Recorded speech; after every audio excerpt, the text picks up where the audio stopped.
Hey guys, and welcome back to Forging Friends, my video podcast where I talk to some of my friends in the maker/crafter community. And I'm here today with my friend Vincent Ferrari. So, Vincent, thank you so much for coming on today. Why don't you just start off by telling us a little bit about kind of what you do and like where we can find you at on the internet? Sure. So first of all, thank you for having me. I really appreciate the invite. My name is Vincent Ferrari. You can find me at vincentmferrari.com. That's where I have my website and my e-shop and where I sell all my stuff through. You probably, if you've heard my name at all, you're probably more likely to have heard from my podcast called Because We Make that I host with Brooke Deneau of Maker's Workshop. And on Instagram, you can find me at Handmade by Vincent Ferrari. And I'm on YouTube as Vincent Ferrari. And I think the last video I uploaded was like December-ish. I'm not a very good YouTuber. I'm not Ashley caliber YouTuber. So I have a YouTube channel. There is content on it. It's just not a lot of content. So Awesome. So speaking of your name, Ferrari, how many jokes did you get with that last name? You know, you'd be surprised. Everyone not only makes jokes, but they think they're the first one to do it, which is the best part. It was like, you know, every time I hand my credit card over for something, the one thing I like about the Apple Card is your name's not actually on it. So you hand over the card or you put it in and nobody sees your name. And it's like, oh, Ferrari. Any relation? Oh my gosh. Yeah. So I got that once. I got that once at the Honda dealership when I had my Civic. And I, you know, any relation? It's and like, I just kind of went like this. I was like, isn't this Honda? Like, obviously not. You know, I'm playing it low key. Like, I don't want anyone to really know. I do have a funny story about my last name, though. There is a funny story. Like, so in 2009, I think it was. Yeah, it was either 2009 or 2010. I went to CES in Vegas. My company sent me out. They sent literally everyone in the company out to CES. So we all got a full weekend in Vegas. It was amazing. They put us up at the Venetian. It was so over the top. Yeah, it was ridiculous. And had the best time ever. And one of the things I got to do was, you know, as someone whose company was exhibiting at CES, I got a normal badge, but it said exhibitor on it, which is key to the story, I think. And I didn't realize it until a couple of years ago why this is what happened. But I'm walking around the show floor, and now on the North Hall, all the way at the end, like the last hall you can go in before you're done with the show, they always have car stuff. It's like the car technology and all that stuff. Okay. And there was a Ferrari parked in the middle of the show floor, and the cover for the motor was replaced with acrylic or plexiglass, so you could see the motor through it, because they were working on some kind of modified V12 or something that was like totally revolutionary, was going to change the world, and they wanted to show it off. And I'm walking around this car. And I don't know if you've ever seen the CES badges, but the old ones, really, your name is massive on the badge, especially if you're an exhibitor, because they tell you your company and your name. And so I'm walking around the car, and there's these 4 Japanese tourists. Oh, gosh. Okay. And one of them goes like this. He gives this guy the elbow, stand next to him, and he points at his badge, and then he points at me. And then the 3 of them go like that, and they start looking over. And then everything I looked at on that car, they followed me around. Everything, because they saw the name Ferrari and I was looking at a Ferrari, so they thought I was looking at something on the vehicle, and they wanted to know what I was looking at, so they trailed me around the vehicle for the entire time I was there. It was the greatest story ever.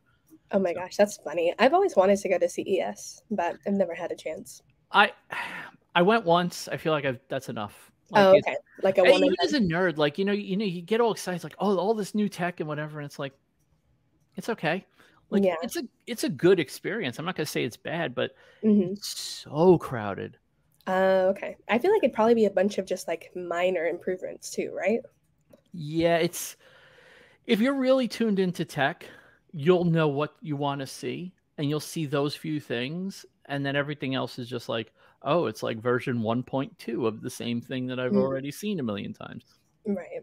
You know, my company was in the cellular industry, so of course, one of the things I did was I would go to all the cellular booths. So I went to Nokia's booth, and I went to Samsung's booth and Ericsson's booth, and I was like, this stuff's cool, but the reps actually bring this stuff to our offices to show it to us. Like, I don't have to go to Vegas to see this. Like, Okay. I'm in Vegas. I don't. I want to see over the top stuff. I don't want to see what I could see at work in Queens. Yeah, You know, seriously. but yeah, Oh, it's an experience. I wouldn't say don't go. I would say just don't man. expect it to be mind blowing. It's cool, but Right. it's a one time thing. You'll do it once, you'll enjoy it, you'll be done with it. Yeah, I like didn't even really know that event existed until a bunch of, I think it was a couple years ago, a bunch of like the 3D printer YouTubers Mm-hmm. were all posting about being there, and I was like, why the heck would these people be at CES? Because like I sort of knew what it was, but I always thought it was like, you know, not that kind of tech. Mm-hmm. And then they're like, oh, look at this 800 feet 3D printer. And I'm like, Oh, what is happening? they always do stuff. They always do stuff like that. That's the thing with CES. Like, there's usually like very little like true innovation, and then like, you know, LG will have a 75-foot TV, and it's like, oh, it's only $4 million. This is amazing. This is spectacular. Okay, that was cool. Now what? You know, it's like, that's what a lot of the stuff at CES was for me. It was like I would go there and I'd be Kind of like so a excited. gotcha. Yeah, it's like, all right, I'm here. All right, this is cool. What's the next thing to see? Like, you know, Merlin Mann, who's tech podcast. He's a tech writer. He had a blog called 43 Folders years ago. He used to like going to the basement of the South Hall, I think it was, when he would call it Tiny Town. And that's where all the smaller vendors that just have like a single table with like Yeah. the curtain backgrounds with just their name on a plaque hanging off the cross beams. And those were the cooler things to see, because those are the people doing cool and interesting things. Yeah. But yeah. That's crazy. Yeah.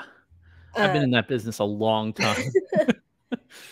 Yeah, I don't know. I mean, I think it's just crazy to kind of see like those couple of things. Like I've seen tech actually like be innovative. Mm-hmm. Like I know on one of them there was, I mean, it wasn't like the 800-foot 3D printer, but I feel like there was kind of a more larger scale 3D printer that like they're showing like it actually worked. And then I Yeah. thought that was kind of cool because like me and you, I feel like we just use our little tiny, you know, normal 3D Right. printers. I always for me, the technology, the 3D printing stuff that gets me the most, the thing that I'm most excited about, and no matter how much I see it, it excites me more than literally anything else, is the SLS 3D printers, the ones that you put the you basically put this like dosed sand in a bin, and a laser kind of penetrates through the sand and it heats up the metal that's embedded with the sand, and it burns off the sand. So you could essentially make a moving part with no support material. So you can make a part within a part with this kind of system. It's incredible stuff. And what comes out is, for the most part, metal.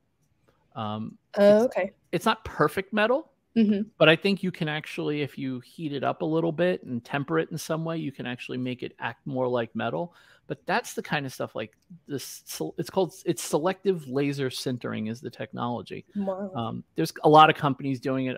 There's companies that are trying to make portable machines that can do it already. And like, I feel like when that hits, 3D printing is just going to be everything. There's not going to be traditional manufacturing anymore, because you make metal parts. That's it. You're done. Where else is there to go? I know. I mean, like, they're already 3D printing houses. I feel like you can't really do much more. It's so weird, because if you ever had a glue gun as a kid, you know, for crafting, we had, that was like, felt like the first 3D, because when you see how a 3D printer works, it's really just a glue gun with a really narrow nozzle. Yeah. And it's like, yeah, we were making our name, we were writing our names with hot glue when I was a kid. Like, I was a kid. When I was a youngin'. Yeah. I was a whippersnapper, knee-high to my father's kilt. Oh, man. Yeah. Glue guns, I actually didn't really use them when I was younger. I think because I was very accident prone. So, like, I would definitely have burnt, like, my fingers or something. So my job from 1992. So remember, Oh my gosh, that's the year I was born. I was born in 1976. Okay. So 1992, the first job I ever got, I was working for a furrier. For those of you young enough that don't know what a furrier is, because they're pretty much all out of business now, furriers make fur coats, fur hats, fur accessories, all that kind of stuff.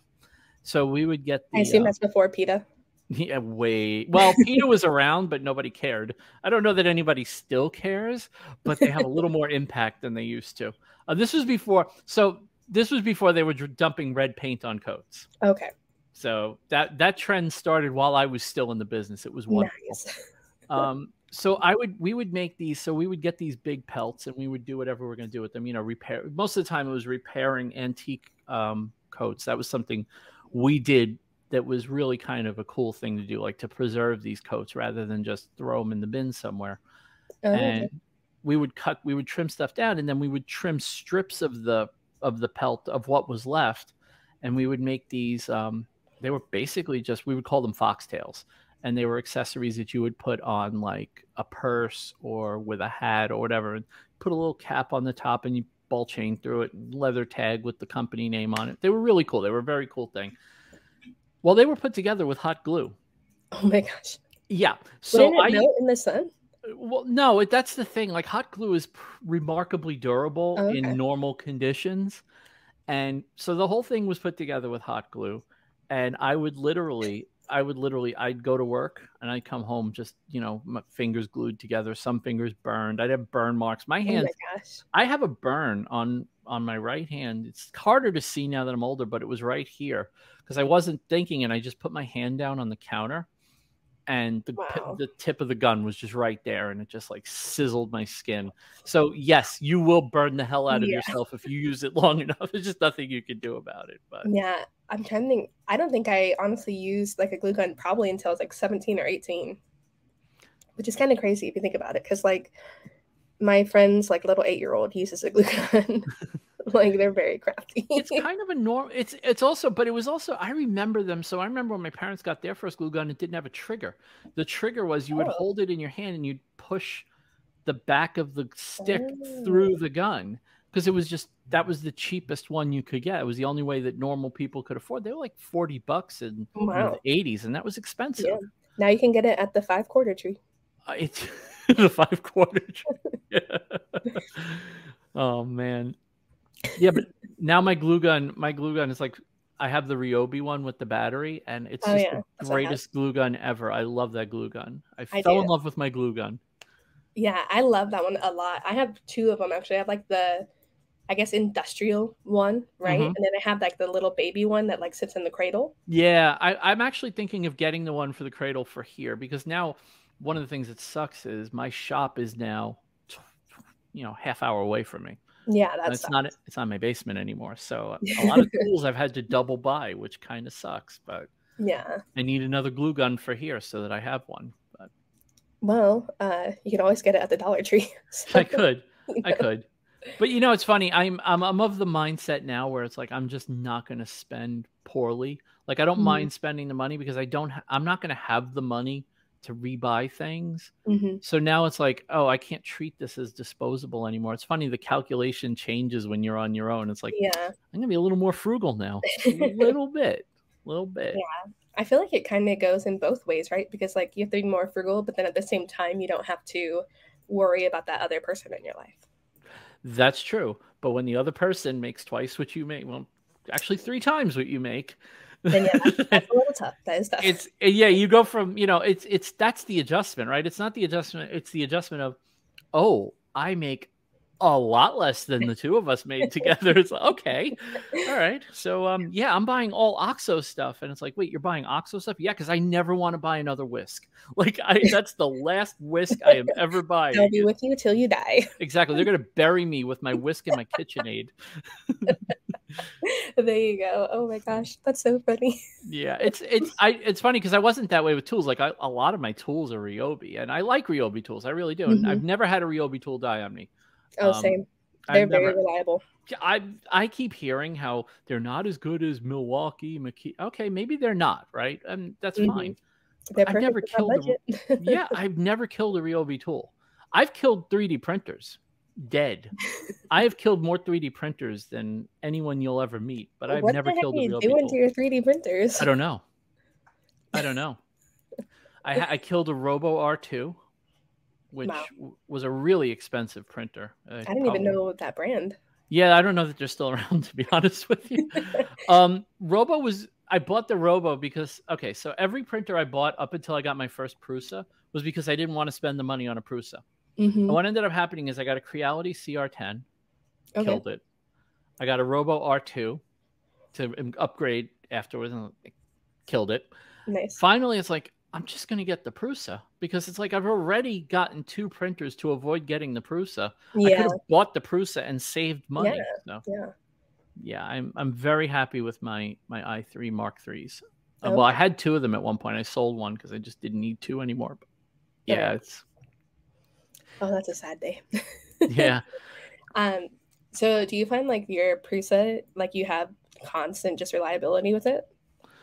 I call that printer an appliance more than a printer. So I know that, like, when I was in my old house, I went about 8 months never printing because I don't print continuously.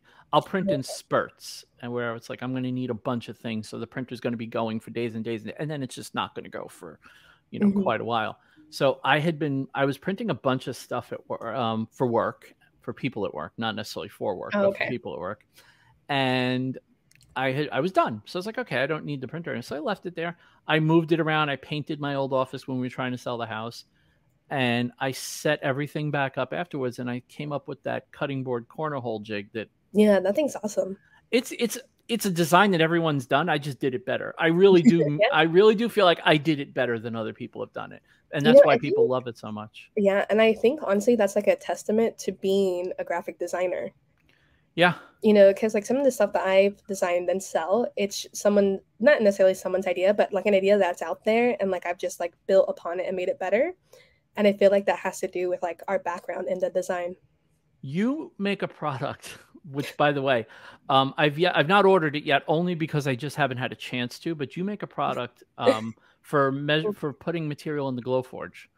Oh, I do actually, yeah. That Michael showed it in one of his videos, and I was like, "That's freaking genius!" Now I have different pieces of wood that I know how high I can put stuff, and I have the little the L-shaped measuring stick that they make. No measure measuring stick, which is great. I have a couple of those. I keep them near the glowforge whenever I'm using it. I saw what you came up with. I'm like, dude, that is pure freaking genius right there. Is that your design? Or? Well, yeah. So I modeled that one. I saw one kind of similar, but it was like just one step up. And then that's useless. Yeah, and then once I like released mine, I did more like research, and then I saw there were other like similar ones. So obviously, like I'm not as innovative as parallel thinking. Parallel thinking. And but like they're all slightly different from each other, which is cool. But yeah, I was like, oh, I gotta do this cutting board, and I was like, let me just do this, and I was like, so I think I step them up by like a 1/4 inch or a 1/2 inch or something. Brilliant. I was so amazed by it. I'm actually, it's one of, I mean, I have your scrapers because I literally keep one at work and one here because I use them. I use that thing all the time. I actually used it for this guy to get the vinyl to stay down on him. Oh, nice. Yeah, we'll talk about him a little bit later. Yeah. But so I designed that cutting board thing, and I needed to print them off. And I turned on the Prusa, and it wouldn't print. And I'm like, what's the problem? Well, the problem is, as I was moving it around when I was painting, I bumped the bed, and it wasn't in the same position it was when I turned it off last. Oh, I couldn't figure out why it wasn't printing, and it wasn't like lined up right and whatever. And then I realized, like, oh, just do a calibration. I do the calibration. It just bounces around the bed, auto levels itself, homes all the axes. And I go, all right, let's try it now. And I print, and sure enough, it printed for 3 straight hours with no problem. Like, that's the most maintenance I've had to do on that printer since I got it, was calibrate it once. Nice. And I've had it since 2000. Wow. Okay. I got this printer the day I got my cancer diagnosis. Gosh. October of 2018, I got this printer. It's the first thing I've had to do that resembled any kind of maintenance on it. So yeah, that's pretty good. Yeah. I have the Prusa Mini, and it sits on my desk right here.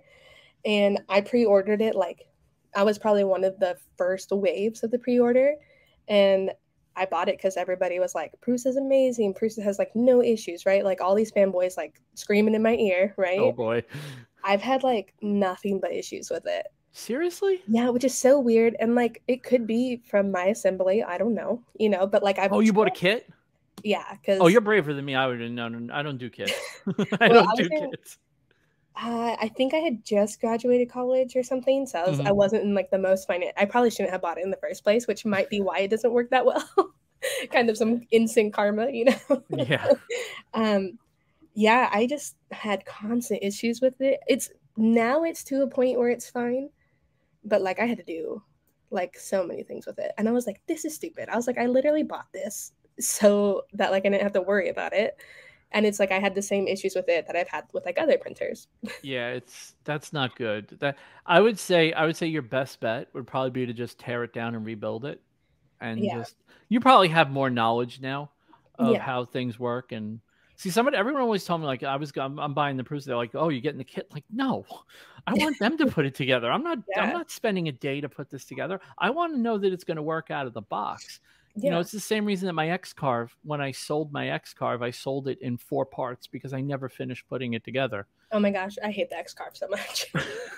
I'll never say I hate it because I never had it working, but it just I felt like a drug lord because I had all these tiny little bags. Little baggies. I guess hate is a strong word. I mean, I made a decent amount of money off of my X Carve, but I I bought that like I want to say my second year in college. Mm-hmm. So I used my like what is it? Not the federal loan money, but you know how like you'll get a grant from Mm-hmm. like financial aid. That's what it is. Yep. And so I got like I think I qualified for like $1,200 as like an aid, and then so obviously I bought the X Carve. What else would you do with the money? I know, because I was one of those people that would just go to the library and like copy the textbook, um, all that fun stuff. And then it took forever to assemble it. I assembled all the wires flipped. So then it was going in the wrong direction. So then by the time I didn't know they were flipped, so I took a lot of it apart and did it again. And then finally I was like, oh, I literally put this one wire in backwards. Mm-hmm. Yeah, And then so. I did not have fun putting it together. And in fact, It's hard. I devoted a weekend. I was like, I don't care. I'm going to take this whole weekend. I'm going to have it done by the end of the weekend because I had a client job. I was like, I need the X Carve working to do this. So I need to get it working, figure out how to use it, and get a customer's. And at one point, I just looked at it and went, all right, this is just not going to happen, right? Yeah. So I ended up 3D printing the lettering, nice, priming it, and painting it in a beautiful candy apple enamel red. And when she got it, she actually said to me, she goes, I can't believe you got wood to look that good. I said, if I told you what that actually was, you would never even believe me. Oh, that's funny. That was because I watched so much of, one of the things about 3D printing is, it's fine to just 3D print something and use. I mean, my business card holder, which is really a phone stand, but I use it as a business card holder, is just one of the first prints I made on my first 3D printer. Is this guy right here. It's very simple, but I've had it since 2017. I've had this. It's perfect. It does the job, right? That's not finished. That's just black PLA. Yeah. But what you start to learn is the fun of 3D printing is when you can learn how to properly finish something. Yeah. And how to prime something properly and sand it and then paint it. And you start realizing the stuff you can make that way, like it's amazing. 3D printing is an amazing technology. Yeah. Well, and I love that right now it's at a point where it's literally like accessible to anybody. Yep. Like 100%. I don't know if you guys have micro centers where you live. Oh yeah. Oh right? Yeah. I have two of them, 15 minutes in opposite directions. Oh, nice. I think the closest one to me is like 40 minutes. It's down by Disneyland. But perfect. Well, there's someplace you never go, so I don't know if you're ever going to get there. I know. But they're selling an Ender 3 for like $100 as a promotion. Crazy, right? Like that's insanely cheap for someone to get into it. And honestly, I'm not a huge fan of the Ender 3, but I feel like as an entry-level printer that you get into knowing you're going to probably have to babysit it and adjust it, and it's not going to be maintenance-free, but I think it's good enough where it's better than anything entry-level when I started 3D printing. I really do. It's ridiculous how much better the entry level has gotten. The bar has just moved way up, Yeah. Well, like when you look at pictures of prints from like when it first was 3D printing was the thing, and like Mm-hmm. that was like the best quality. You're like, oh my gosh, that is like nobody would ever buy something like that. You know? Everything was printed in ABS and had a crooked bottom. Everything, like everything was like everything leaned a little when it printed. Like what happened? I had the bed too hot. It was the chamber it was in was too warm. I got time for Yes. this. I know, You it's know? so crazy.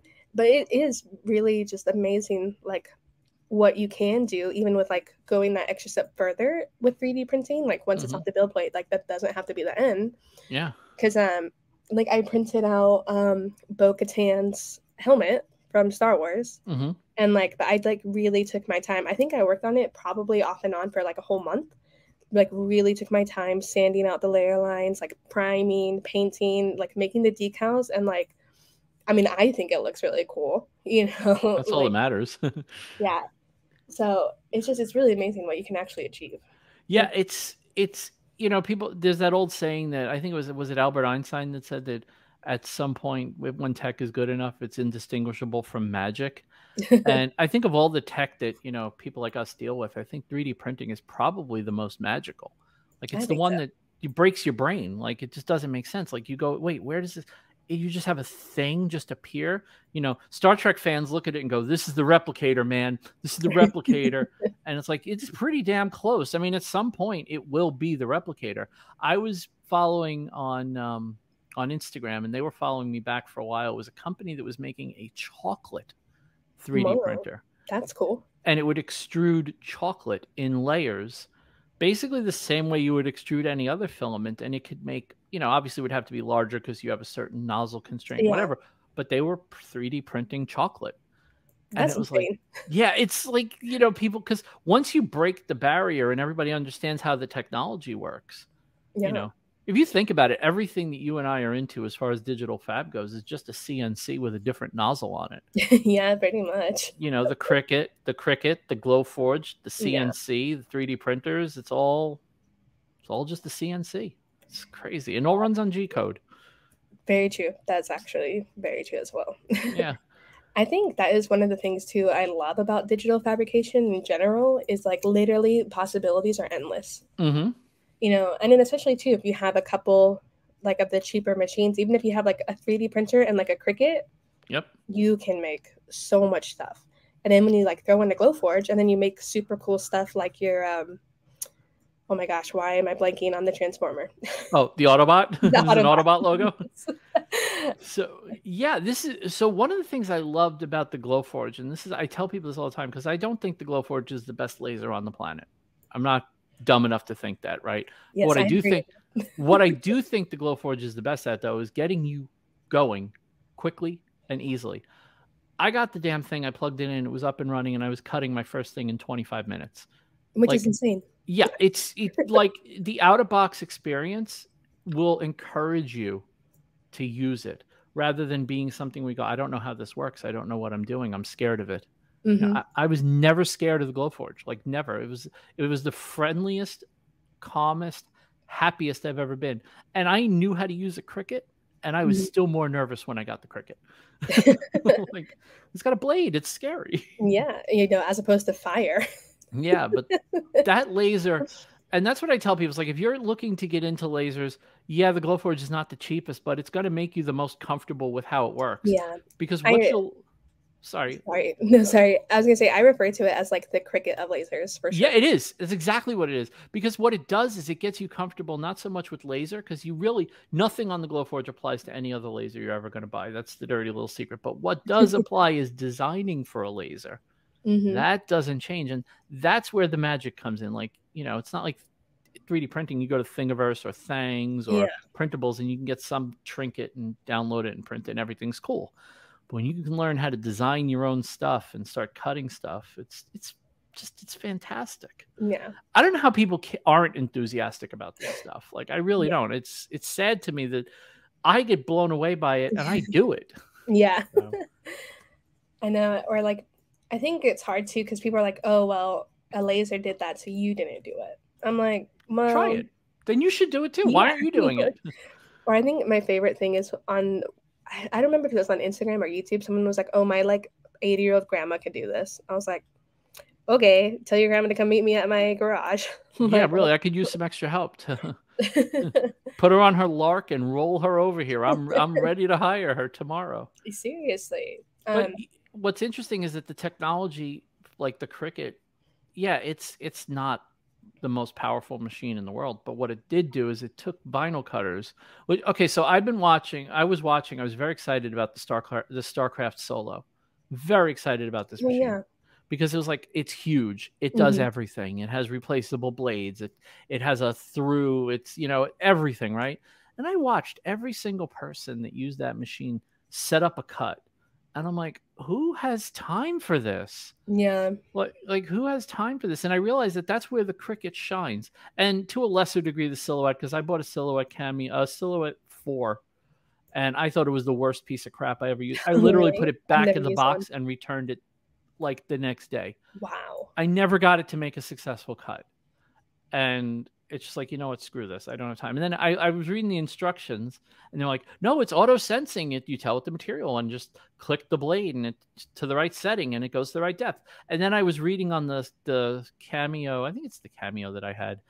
And I was reading on the Reddit and people are like, yeah, the auto height thing doesn't work. I'm like, then what the hell do I need this for? Like, isn't it like the whole selling point? Yeah, it's one of your biggest features is one blade with a clickable adjustment, and it doesn't click. Okay, great. Wow. But the Cricut, what I love about the Cricut is like you could do stuff like this. So this is etched copper, and I used vinyl as the resist. So the parts that you see that are copper are actually vinyl that was put on the copper before it went in the acid. Yeah, that looks awesome. And yeah, and it's just so like, okay, yeah, the Cricut's not the most advanced machine, but look what I just made with a machine that you could buy at Michael's. You know? Seriously. Like, how is that not exciting? Like, you could do this, you could theoretically do this with a Cricut Joy because look how small it is. Yeah. And the Joy is like, what, $149? I feel like people hate on the Joy as well. Yeah, because it's small. Yeah, I personally love it. I think it's like the cutest thing. And I don't know if it's just because I travel a lot to where like I go to hang out with my friends a lot. And I noticed. Yeah. You're very worldly. Yes. So I just like throw it in my bag and then it's like so simple. And everyone's like, oh, the little stepchild of Cricut. I'm like, give me all the stepchildren. I love them. Well, the same thing with the Easy Press Mini. The Easy Press Mini, everyone's like, this is the stupidest thing ever. And I bought it immediately. I think it's the greatest thing in the world. Yep. Like, okay, if you do any woodworking, I'll give you a tip. If you do any woodworking, you're going to deal with edge banding at some point. If you want an iron that's great for edge banding, is it the Mini? Easy Press Mini, because it doesn't produce steam and it gets really hot. And it gets really hot really fast and it's evenly heated on the bottom. Like there's so many things to love about that little guy. And for all the people I see crapping on it, I'm like, you guys just don't use it. Like it's the same thing with the Bright Pad. I actually have the original Bright Pad and then I bought the new one because I wanted one with a battery. And it's like, well, that's stupid. You don't need that just to weed. Yeah, I don't use it just to weed. Like, okay, if you're taking a photograph of jewelry, I kind of reverse engineered a photographer friend. Nice. She did. I sent my jewelry to her and she did a bunch of photos of it for me. And I looked at him like, damn, that is a really good photo. How the hell did she get the bottom that bright? I'm like, wait a minute. Did she just put it on a light box? So I took out my Bright Pad and I put a bracelet on the Bright Pad and I turned the brightness all the way up and I pointed the camera at it and I took the shot and it created this really cool glowing base and it eliminated all the shadows. Oh, that's cool. And then in Lightroom, it's just a matter of bumping the exposure in one direction or the other just to get the thing to be more visible. And it's like, this is incredible. Like, wow. And this is a cheap piece of technology that you can buy. Yeah, granted, Cricut's not the cheapest one, but the point being, it's not just one thing. You know, it's one thing if you buy it and go, it's like the Cricut itself. Oh, this is a vinyl cutter. Okay, yeah. And about 75 other things. Yes. So. Yeah, I think what's interesting too is that there's been, I feel like there's been a lot of videos on YouTube recently of like pitting the Cricut against the glowforge with like the different materials, because like a lot of people don't know that the glowforge can cut like certain types of HTV, like safely. As long as there's no PVC in it, it can cut it. Yeah, and people don't know that, you know. And then They both can etch acrylic. They both can cut out wood. I mean, obviously one just has to be way thinner. Yeah. You know, and so I just think it's very interesting, like all the things that like both the Cricut and the Glowforge can do, but people, I feel like, pigeonhole these machines. Oh, 100%, because they bought, I did it for a while too. I'm just as guilty. I bought the Cricut as a vinyl cutter because I needed a vinyl cutter. That was the point of me getting it. But the more I used it, I'm like, yeah, and I still use it primarily to cut vinyl. But once you learn, like I have a client of mine that is a real estate person.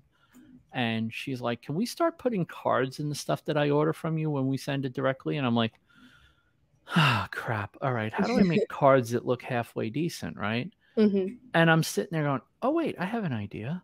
So I designed the whole card. And by the way, Design Space is the worst piece of software it's ever created. Oh, yes. But anyway, I designed the whole card in Design Space, which took me about 6 months. And I designed this really cool little cutout of a house. So the front of the card, the little house cuts out. It's just a little detail so that there's a little cutout house on the front, and you open the card and it looks good. And then I had the idea the other day, and I bought it. I haven't had to make a card yet. I have 2 to make in a couple of weeks. I bought the scoring stylus because before you cut the card, you can score it and put the fold in it. I don't even have to fold the cards anymore. Yeah, there you go. It's like, so in one shot, I can cut, write, and fold the card in the machine, and then just take it off, fold it, and put it in an envelope. Yeah, that's insane. That's not a vinyl cutter. That's a second employee. Yeah, it's a robot doing your bidding, that's for sure. I used it. I did the cornhole boards that I did as a guest book for someone's wedding, and yeah, those are awesome. Thank you. They sent me the monogram that they wanted to use, and I'm like, okay, I can cut that out of vinyl. That's not a problem. Like you start looking at what the machine can do, and you start looking at all the stuff in front of you, and you're just like, that's not a problem. That's not a problem. That's not like, none of it feels like a problem because you have a machine that can handle it. Right. And you're probably marginally competent at using it. I mean, hopefully. Yeah. Have you cut paper on the Glowforge yet? Yes. Fun fact. I literally just tried it for the first time a couple of weeks ago. Oh, okay. I needed a stencil in a hurry for just painting a simple circle on something. And I had brown paper because, like I said, I'm not at home when I'm in my shop. So at home, I would just go, I'll just put it in the Cricut and cut a circle. Well, I don't have my Cricut. I have my Glowforge. Okay. Well, I have brown paper. I have magnets. I have the Glowforge. It's going to have to do. And sure enough, I figured it out. And it was really awesome. It took seconds. It was perfectly clean. It's just a wonderful machine. I feel like I'm coming off as a Glowforge ad, but it's just so I'll give a good example of how much I love that machine. When I moved into this shop, it was kind of a if or kind of situation where I don't really have room for my Shapeoko Double XL anymore. Okay. So it's kind of not assembled. It's off to the side, and they're not being particularly annoying about me having it in the hallway. I don't care. Is it like a shared shop space? It's a warehouse. It's my company's warehouse. And then in the back wall on one of the corners are 5 offices. 2 of them are mine. Oh, that's awesome.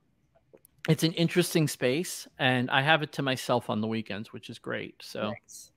And it's big enough where you can spray paint and stuff in there, and cool. It just dissipates because I think it's 65,000 square feet. Oh my goodness. It's gigantic. The ceilings are like 40 feet high.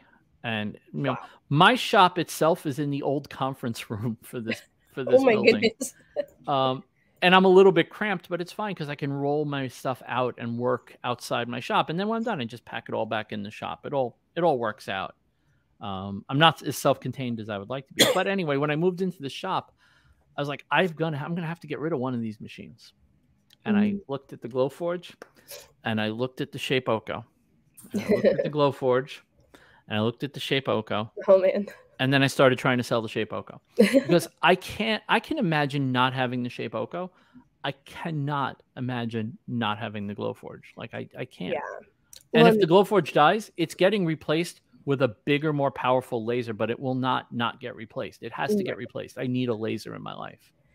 Yeah, I feel like too, the Glowforge, the quote unquote mess is like contained, whereas with a Seiko or any CNC, it's like dust everywhere. Dust I found dust when I was breaking down my shop to move it. I found dust. I was like, I don't know how sawdust got back here. Like I had, and it panicked me a little bit because I'm like, damn, I really need to get an air purifier in my next shop because holy crap, there's a lot of dust in the shop. And I was relatively clean in my shop. Like I was good at keeping it clean. I just found dust in places that, and it's, of course it's Paduke dust, which if you ever worked with Paduke literally is just dust compressed onto wood. That's what it feels like. Because as soon as you cut it, the dust just goes everywhere. It's like when you cut MDF, it's the same thing. MDF is incredibly dusty. Yep. Paduke is just as dusty for some reason. Wow, that's actually surprising. Yeah, so everything had an orange like Cheeto dust all over it in my whole shop. It looked like it looks like I had a snack and didn't wash my hands before I started touching my tools. Oh my goodness, that's funny. Yeah, I think I use MDF the most right now because wood is insanely expensive. But like when I was cutting down the big 4 foot by 8 foot sheets, oh my gosh, that dust was killing me. Yeah, I honestly I buy the project boards just because I don't want to deal with the dust of cutting it. I know it's way cheaper to buy the full size sheets, but it is I'd much rather just not deal with the dust. But yeah, I can understand. I mean, look, most of the stuff that I've ever sold as laser cut or whatever, I've painted what Glowforge calls draft board, which is really just an untreated paper MDF. I actually found the other thing that drives me crazy with Glowforge. I actually just found a place on Etsy that sells MDF that's very similar to draft board, and it's like 25% of the price. Yeah, well, I think what was really annoying is right when they announced that they're like not merging with Michaels, but like that they're partnering with Michaels to sell their stuff. Suddenly, their proof grade material doubled the price. I'm like, okay, so they're getting it at the original price, which is now the wholesale price, and now we have to buy it at a 100% markup. Yeah, I wish I will say that the proof grade materials are very nice. The hardwoods are fantastic. I just bought a bunch of them at Michaels actually. By the register, there was a display of Glowforge materials. I'm like, whoa. All right, yeah, I could use some cherry. That will be nice for like in a pinch, you know, like last minute you need to go grab something. But all the Michaels by me, which is kind of surprising because I live very close to LA, none of my Michaels have it. Yeah, I'm not surprised. But then there's like random little podunk towns like, oh, look at this Glowforge display. I'm like, really? Well, it was like Joanne, if you remember when Joanne had the Glowforge pilot program, and you could actually go in there and get some laser. You could book laser time and use the Glowforge at Joanne. You just had to bring either bring your own material or use, you know, proof grade materials you have from to the buy store. Proof grade from them too, right? Or yes, yeah. And it was like, that's a great idea. None of the Joanne locations near me had them, and it's like, that's a cool idea. Like, I don't know. You're right. It's always these like tiny little towns, like someone out in the Midwest, you know, where the tornado destroyed the store on the left and the store on the right, and then the only store left is Joanne, and that Joanne has a Glowforge in it. Like, I don't understand. It's so funny. What's the logic of that? Yeah, they're more likely to actually have the Glowforge. Everyone I know that has, particularly a Cricut, is like Midwest. Like, there's a profile, right? Midwest housewife, you know.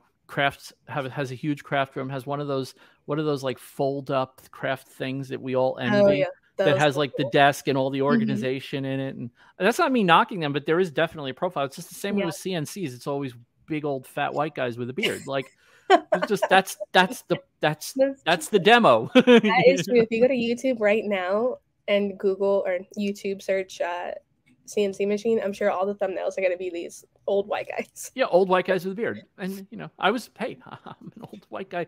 All right, granted, my beard's a little bit stubbly right now. It's but yeah, it's just so yeah, that's the Cricut demo, and they have just driven that machine in ways that, look, a lot of the people I watch are those people, and they're brilliant. You know, they got that sweet Midwestern charm thing going on. They're just, you know, a crafting mom doing some stuff, and you watch the stuff and you're like, damn, that's cool. Like, that's the coolest freaking thing I've ever seen. But yeah, it's crazy.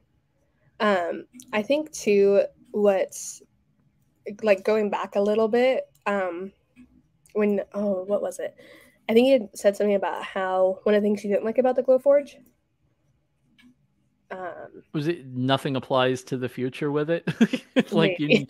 you'll never learn. You're not learning anything with the glowforge. Yeah. You're just getting comfortable.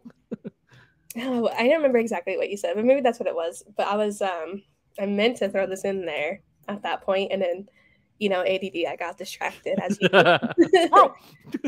Squirrel. One thing, well, two things with Glowforge, I would say, is Glowforge marketing is flipping the best marketing that Oh, they're I've seen brilliant. of like any company ever. 100%. 100%. So like all these people, are getting them, but like I always complain. My biggest pet peeve with the Glowforge is the fact that it's Wi-Fi dependent. I don't like it, but it doesn't affect me because I always have Wi-Fi somewhere. Right. Like you're right. You are right, but yes, Like it's annoying. bugs me to no end. I had to get because I have my Glowforge in the garage. I had to get a Wi-Fi extender for it, Mm-hmm. which was annoying in and of itself. But like it just makes it so that you can't always use it. Like, sometimes at like 2 in the morning, I'm like, oh, I'm gonna go cut this out on the Glowforge real quick. Oh, I can't because the internet's not working properly. Mm. And so like that kills me and it bugs me so much. However, I'm about to eat all my words. I have a use for it, but go ahead. I want to hear how you eat your words, and I'm going to further So shove them down your throat. Go ahead. so recently, I think like last week or 2 weeks ago, I went to Colorado to visit my friends. We're having this big old crafty thing. Well, before that, my sister asked me to make some cupcake toppers, Mm-hmm. which I'm like, my sister will typically ask me to do her something. And like, I get it done like pretty promptly. But I also, being sisters, I get so mad if she says, oh, have you done it yet? Even just like it's an innocent question. Oh, But like, I like that's not a it, question. like That's a tries. where is it? Yes, That's not a genuine inquiry right yeah. there. And then so she's finally like stopped asking me about it. Well, this one time I forgot to do it before I Oh left. boy. Uh, and so she's like, did you do it? And I was like, no. So I'm sure those questions are going to come back. But so I'm sitting in Colorado and I was like, okay, I'm going to design these cupcakes copper real quick. You go turn the glowforge on in the garage. And then I was like, you just need to put the sheet of material in. And if it's warped, put my little 3D printed hold down pins in it. If not, it's fine, leave it. I said, all you have to do is press the button and make sure the house doesn't burn down. And we did it. And it was like a half-hour cut and it was flawless. And I was like, wow. I was like, Yeah. the fact that that was possible was pretty cool. And that's exactly the kind of example I was going to use because I had many occasions where it was like, oh, I'd like to start this cut and have it done when I get home. Can you go downstairs and just turn on the glowforge, put the hose in the window, and just leave it there, and I'll take care of the rest. I'll let you know when to go hit the button, and that's it. It's like I knew. The other thing I like about the glowforge, I know you're not supposed to do this, but we all do it, so let's not judge. Is you can pretty much walk away from it. It's so Oh yeah. self-contained. Like, Mm-hmm. all right, granted, a fire may start in the machine and may wreck the machine. I'm Yes. promising you, I've had that machine since 2019. That means I've had it for, was it 2019? No, I got it in 2018. Oh wow. I got it in 2018. So I've had that machine for almost 4 years at this point. I have never even had remotely anything resembling a spark in that machine. Right. It's Same. like, I have a lot of confidence that if I turn that on and just walk away from it, I can, when I hear it shut off, I know it's done. I know it's cut. It's like the Prusa thing, right? I know that the glowforge is going to do what I told it to do. It Right. always does. It never fails me.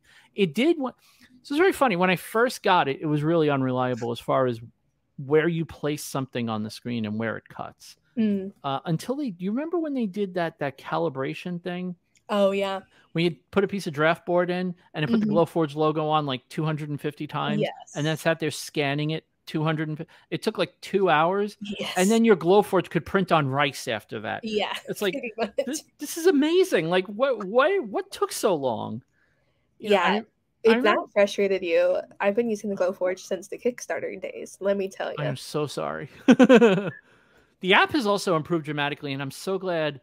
At first when they got rid of the mobile app, I was really pissed off because I used the mobile app a lot because I would design something, upload it, and then just take my phone downstairs and start the print from my phone. Then it became the mobile website, and I'm like, this experience sucks. Yeah. And it sucked for a couple of months. And all of a sudden they made an update to it. And it was like, whoa, this is really good now. Like now, if you just have an iPad, you can Oh, pretty you could much do easily. anything with Yeah. glowforge now. Yeah. If you have like the Illustrator app Oh, on wow. your Yeah. iPad, like you're good to go. You could do anything you want to do. Like you're gonna be set. I mean, even too, if you buy like your files on Etsy with your iPad, you could still, you know, you Download just them to your files. download And it, unzip it, upload it, and then you're good to go too. you are very well, I mean, you're very well suited now with an iPad. Way more than you were like when I started doing all this stuff. You had to have a computer. But Yeah. now, except for the activation process, which everything Cricut requires a stupid activation. You Yeah. buy a mug press and you got to plug it into I USB and know. activate It's it so over the stupid. internet. But it's pretty impressive how well you can get by without a computer now. It really is. Yeah. And I Kids think that's today. cool. Yeah. It's cool to see that tech evolving. Well, I remember, you know, back when the first iPad came out. Okay, I tell you the greatest first iPad story. All right, go for it. They announced the first iPad. Steve Jobs is showing it on the, and I'm laughing my ass off. I'm like, who's buying this? This is the dumbest thing I've ever seen, right? Because at that point, what people don't realize is that the iPad is nowhere near the first tablet that was ever made. HP, Compaq, all these companies were making Windows tablets. And so Steve Jobs comes out and is like, we're going to make a tablet. It's going to revolutionize. And I'm just laughing. Like, that's the dumbest thing ever. No one's buying this, right? So this was, it launched on a Friday. And I was home. It launched on a Wednesday. Or Tuesday. That's what it was. And I was home on Friday for some reason. I was like, you know what? I'm going to go to the Apple store and see if they have one of these stupid things there. And I want to see what it looks like in person. I came home with one. Of course. And I was not sorry about it. Like I was really truly impressed by it. I really was. Like I got it. As soon as I saw it, I was like, oh, this isn't just a big iPhone. Because when you see the apps, you know, you'd think it's just going to make the iPhone apps bigger. Yeah. It doesn't. It rearranged them. And that changed my line of thinking. It's like, oh, so they can design almost desktop-y kind of apps for this thing. And I've had every iPad since. I haven't gotten an M1 yet. So I still have the last Apple Silicon iPad Pro. Oh, okay. The one with it does have the LiDAR, so it's the second. Oh, yeah. Yeah, it's not the first it's not the first high-end one. It's the second one that had the LiDAR on the back. This thing's amazing. Like, I keep wanting to get rid of it, but then I think, nope, Procreate. You know, it's like, and then the apps just keep getting, like, Photoshop on the iPad is fantastic. Oh, now. yeah. Like, they keep developing them. Good. Adobe is just everything. Like, you know, Premiere Rush kind of sucks, but, you know, Illustrator is great. Oh, I love Illustrator on my iPad. And I'm an Illustrator desktop user, and those don't usually cross over a lot. There's not a lot of skill set that crosses over. It's very different. I love it. I love it. And that's just a tablet. Like, okay, you can throw that in a bag with all your other stuff. You won't even know it's there. Yeah, they're so lightweight now too. I have the M1 iPad, like the new design one, but the smaller of the two.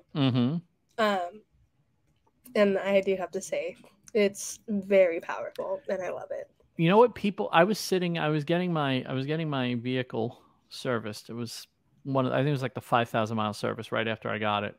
And I was sitting in the dealership, and I had my iPad out, and I was working on this shirt in Procreate.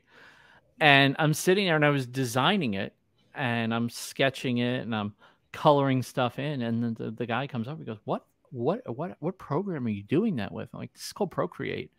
He goes, that's incredible. It's like you're really painting, and it's like, yeah, it's I said, yeah, it's pretty ridiculous. And I just opened up a new window, and I just, here, watch. And I was showing him like the chalk, and you draw with chalk, you draw with charcoal, you draw with ink. And it's like, he's like, that's amazing. Do they have that on Android? I'm like, no. Nope. And they never will be. And they never will. They never, ever, ever will. I mean, maybe they will one day, but that's so funny that I feel like a lot of car people are Android users. They are. It's so funny. It's very typecast. It is. He actually was like, he's like, oh, my daughter, I got her a Galaxy Tab. I'm like, there's apps. I mean, I figure like if they ever do Adobe Fresco for Android, that'll be kind of cool because Fresco is actually really nice. Yeah. I've used it on my Surface Pro and it's really, really nice, but it's not Procreate. Like it's not. It's Procreate. The one thing Procreate did right is the one thing Apple does right. They hid the entire interface, and it's like, nope, it's all hidden. You're just a big canvas. Do what you want to do. Figure it out. Yeah, that's awesome. All right. So out of all the digital fabrication that you do, what would be your one tool that you'd keep? Like if someone was like, this is the only tool you have left to do your digital fabrication, what would you keep? I know I'm hitting you with the hard questions. That is a hard question. That is a hard question because if I had to think about the one I use the most and the one that would be the hardest to replace, I'd say it would probably be a laser. Even if not the glowforge, a laser, because I feel like a laser is just, I don't know. I like the CNC. I love my Shape Oko, but I feel like it's always like a bit of a butt clench every time I run it. Like well, you can't get insane detail either.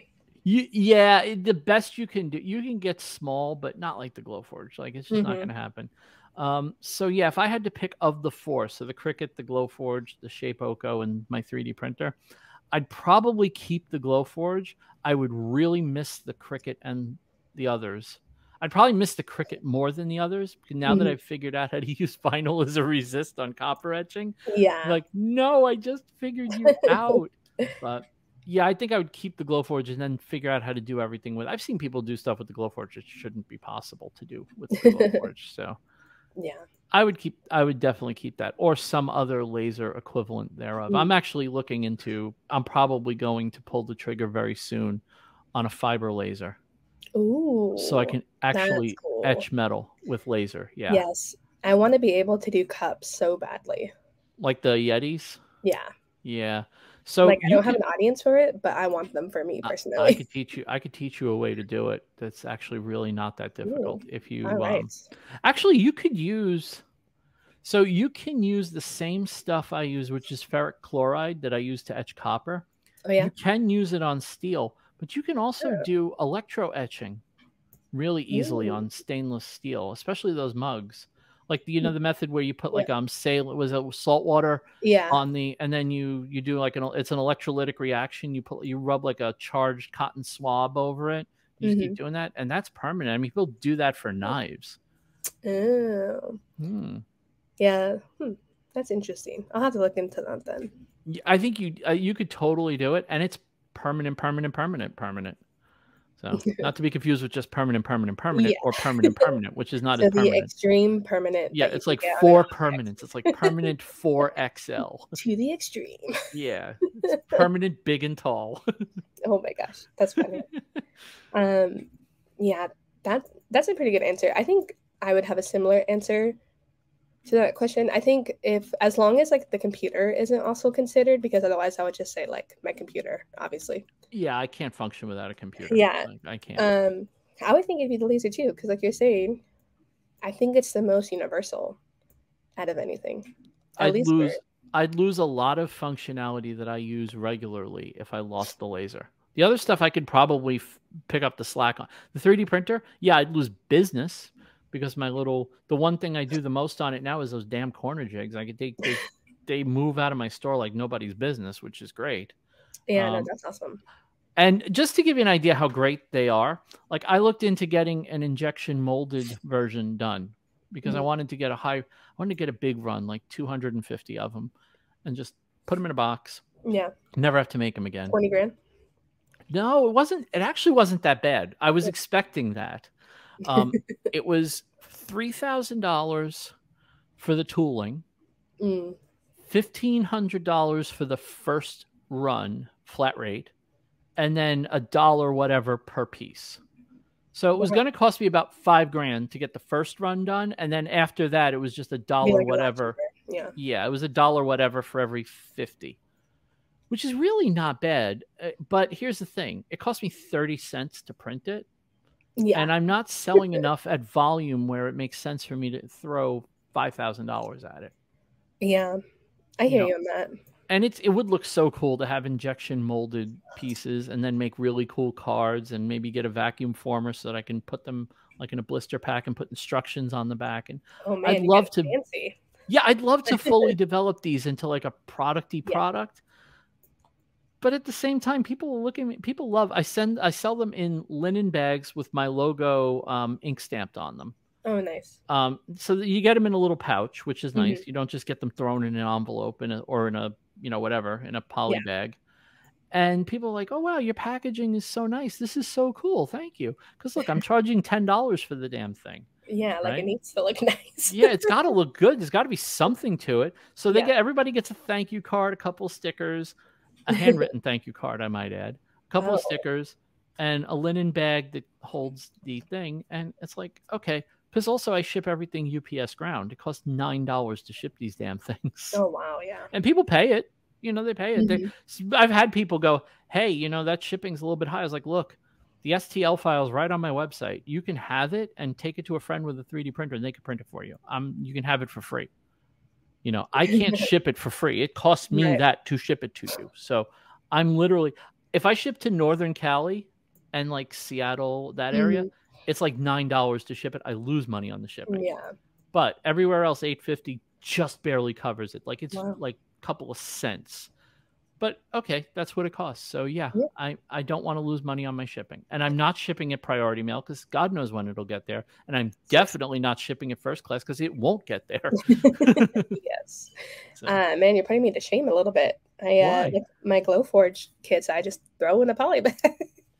Look, you do. I will tell you this though. For those kinds of things, you probably ship a lot more of them than I do. You probably. I guess. You probably ship more than I do. See, the thing is, like for me, these are like, I like to think of myself as a boutique brand. Ooh. I'm not a boutique brand, but I want to look like a boutique brand. Got it. So I'm willing to go a little bit stupid with this stuff. Got it. Just so when I tell people, because look, on the podcast, we've talked about product packaging a lot. It's something I talk about all the time because it's something I do for a living. So if I tell you I do this for a living and you open it's like a crack bag with a freaking piece of 3D printed stuff in it, it's like, it's, and I'm not faulting people that do this, by the way. I get a lot of stuff from Etsy and it all comes like that. And I don't judge the people that sell it that way. Yeah. I'm more likely to judge you for using a flat rate mailer than I am for your packaging. Those flat rate mailers are criminal. No one should use them. They're too expensive. I know. It's so ridiculous. It's people just think that they're cheap. Oh, it's flat rate. Yeah, flatly expensive. That's what it is. Don't use those. We did a whole show on shipping stuff. I could do a whole other show on shipping stuff. It's the one thing I feel like nobody understands where the costs go. And I get stuff all the time. It says, the UPS store in the corner. I'm like, oh my God, you paid the retail UPS rates. Are you insane? What's wrong with you? It's insane. And then like, I don't understand too how people on Etsy, especially with 3D printing, they're selling things for like $1. Yeah, I don't I'm like, Etsy, first of all, just took all of that shipping. $1 in your fees. Yeah. I'm like, would you make 3 cents off of that? So, but then they do it with free shipping and they ship it first class, right? So even at the cheapest, first class is $3.40. $3, right? Yeah. Yeah, it's $3. It's 10 times the stamp. Is the cheapest you could pay for first class package. So it's $3.40 is the cheapest it'll be, right? Yeah. Ridiculous. Or what? That's not 10 times the stamp. What the hell am I talking about? But whatever. It's a certain ratio to the price of a stamp, and so it's like $3.40 for a first class package that weighs like 3 ounces, I think, is the maximum. And it's like, you guys are out of your mind. Like you're selling something for $3 with free shipping. Like you can't make money that way. Nope. You can't. I know what the shipping costs. I ship stuff. Yeah. I mean, unless their hope is that they're going to sell like 1,000, but even then, that's like... Even then, if you lose money on every one, then you lost money on 1,000 of them. You're just multiplying your losses. You're not making money because you lost it on more things, you know? But sometimes I think that's how people... They don't yet, because they don't think about it, right? They think about the cost of the item, right? They'll go, like, for example, my corner hole jigs, they cost me 34 cents in filament to make, 34 to 60 cents, whichever. I don't remember which number it is, but let's say 60 cents a piece, right? But I sell them for $10, right? Why do I sell them for $10? Well, first of all, it runs my machine minimum an hour. Yep. Okay. I packaged them nicely. The packaging costs money, the shipping costs money, my time Yeah. costs money, you know, and I took, you know, people on the Discord I used to be on, ask them. It took me quite a few revisions to get it right. And then one of the people on the Discord goes, "Hey, it would be really cool if you put more holes in it." Because I originally only had one, because I only used one. I made this for me. Right. And I was like, I should just make this available to everybody. I was like, you should put more holes in it. I'm like, really? Like, yeah, not everybody puts their holes at 1/2 inch. I'm like, oh, crap. I sat there and I'm like, I got to put more holes on this, don't I? So I went into Fusion 360 and I redesigned it and I printed a new prototype and I was like, yeah, this is better. This is better. So, and then somebody else just came back to me a couple of months ago and it's like, hey, I love this thing. It's great. I 3D printed one. Can you put a place to hang it? And my eyes just went, oh, damn. Oh. Why didn't I think of that? So then I redesigned. So there is a V2 that's in the works where I'm going to just re-release it with, you know, eventually I'll get around to printing, but it's going to take longer to print. It's going to be more expensive. So now it's going to cost me $1 to make them, you know? There you go. Yeah. Like I can't go on Etsy with that. No. Like I can't, I'm going to put that on Etsy at $10 and what? Who's going to buy it? Exactly. $10 and free shipping. It's going to cost me $8 to ship it on a $10 item. It's $1.50. I made 50 cents on it. I'm not going on Etsy. It's not worth it. And that's not counting Etsy's fees. Right. Well, then let alone you have people on Etsy too undercutting each other. Yeah, once they see a good idea, you're done. Yeah. Well, like, I say friend loosely. A friend basically copied one of my Etsy listings that I have for like the 3D printed glowforge stuff. Like literally copied my description, like word for word, and then undercut me by $4. I'm like, okay, thanks, pal. Yeah. I'm like, I'm still going to sell more than that person because I'm already established in there. But I'm just, it's like, I know you can make a good product. Like you don't have to go steal. You know? The thing that Etsy does that I always slag off on Etsy, but there's a reason for it, because I think that you're making a bad decision if you trust your business to Etsy as a general rule. And one of the things I don't like about Etsy is that when somebody comes to your item and they say, I want Ash's, you know, riser for cutting stuff in the glowforge, right? They go there, they find the item, and then it's like people also looked at, and it's like 15 other people that aren't you. Yeah. So like their instinct on Etsy is to direct you to something that may be closer to what you're looking for, which sounds good if you're a customer. Right. But if I'm a shop owner, I want to keep them in my space. I don't want them looking around, you know, at 50 other sellers. They get down a rabbit hole and it's like, oh, I'm going to go to this guy and order this, you know. People don't do that. They forget. Nobody knows. They just bought it on Etsy. They don't know that they bought it from chipped builds. Some people do, right? But they know it because they buy it from you most of the time. Most of your customers probably have no idea who you are or who they bought something from. They just know they bought a thing on Etsy. Yep.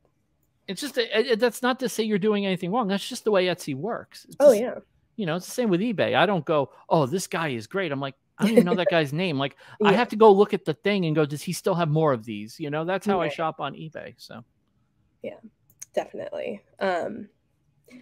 Yeah, I think Etsy is more of one-time customers rather than repeat customers. I mean, it partly does depend on what you sell, because my traffic is kind of interesting. It's kind of half single use, or not single use, but like one-time customers versus like repeating customers, because I sell a lot of these 3D printed pen blanks and like the files for them.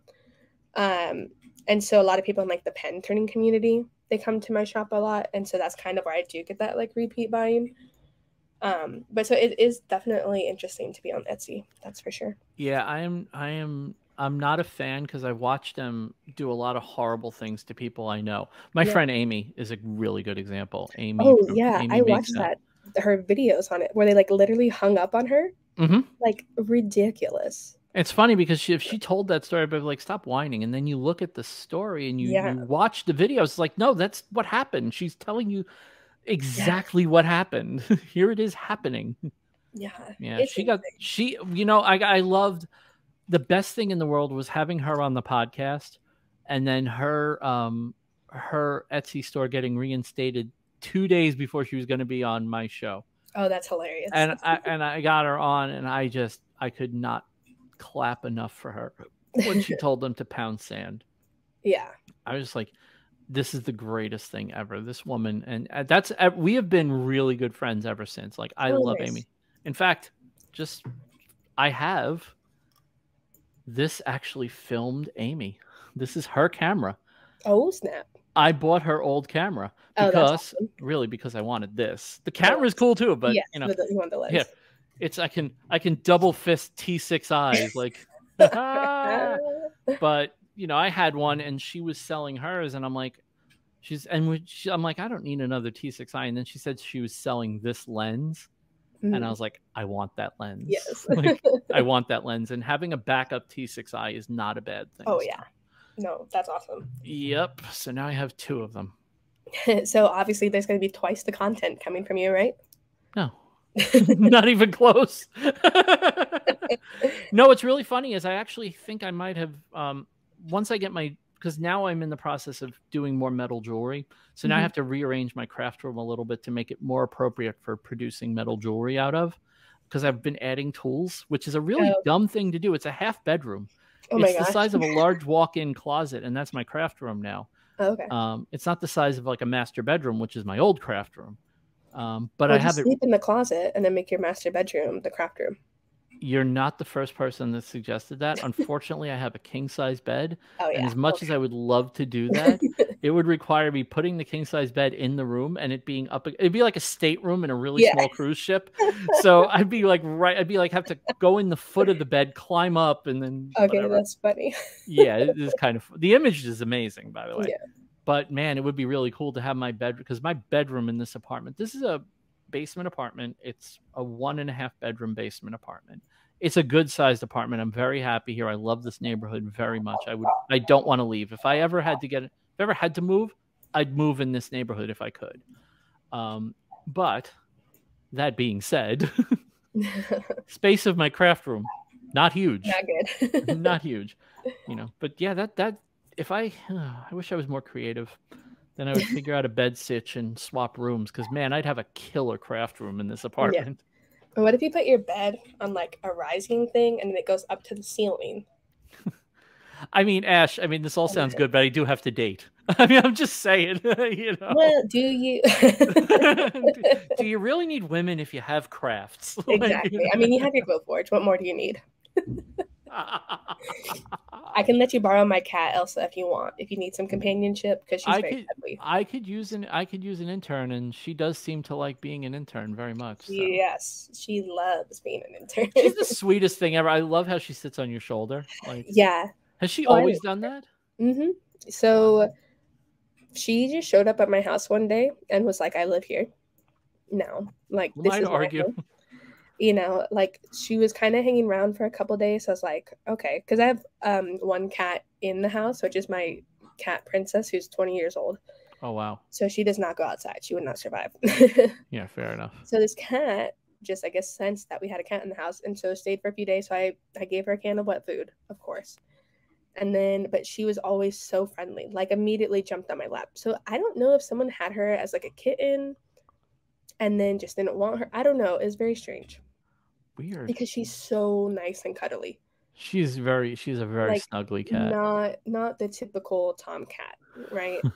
And so of course I had to name her. So I named her Elsa because Frozen had just come out. What else would you name her? Exactly. Like, I saw Frozen in theaters, I think 3 times. Oh, jeez. I know. You are the most passionate Disney fan I know. It's awesome. I am, and I feel like I'm also not, though. But yeah. Fair enough. Fair enough. Well, you know people that are probably bigger fans than you, which is why. Yeah. But to me, you're the biggest Disney fan I know. That's funny. Yeah, so. I do like it.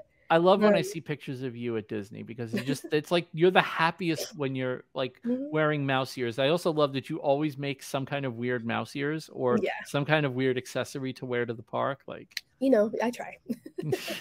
You know what? It's mostly that I pay for a season pass. So I'm like, Disney's not going to also get more of my money.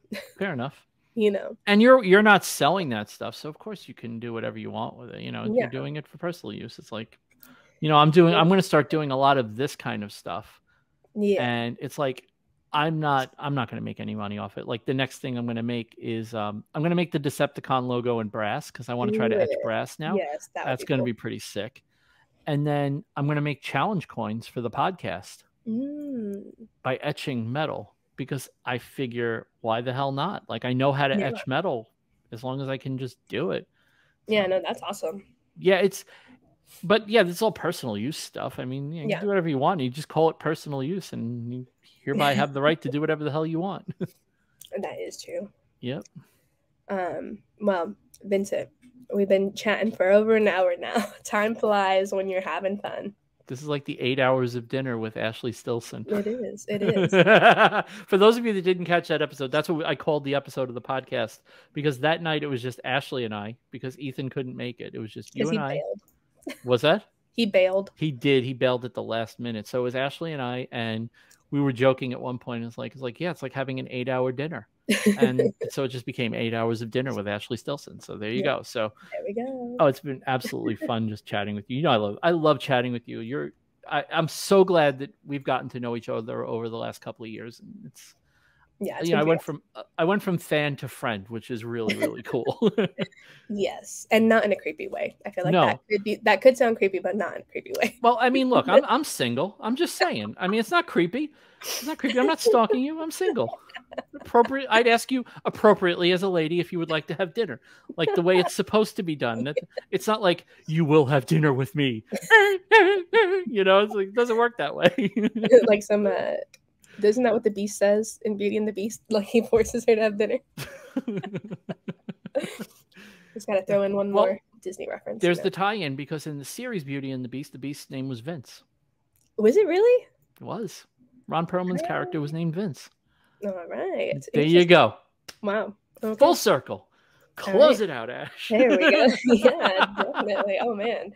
But seriously, yes, thank you so much for joining me on this podcast and talking about our creative journeys and just digital fabrication in general. So it was a blast. Thank you so much for having me. I really appreciate the invite. Yeah, no problem. And as always, guys, if you have any questions or anything, leave them down below. And if you have any questions about digital fabrication in general, feel free to reach out to me or Vincent. Both of us would be very glad to answer any questions that you might have. 100%. But so thanks for watching, guys. See ya. Bye. Bye.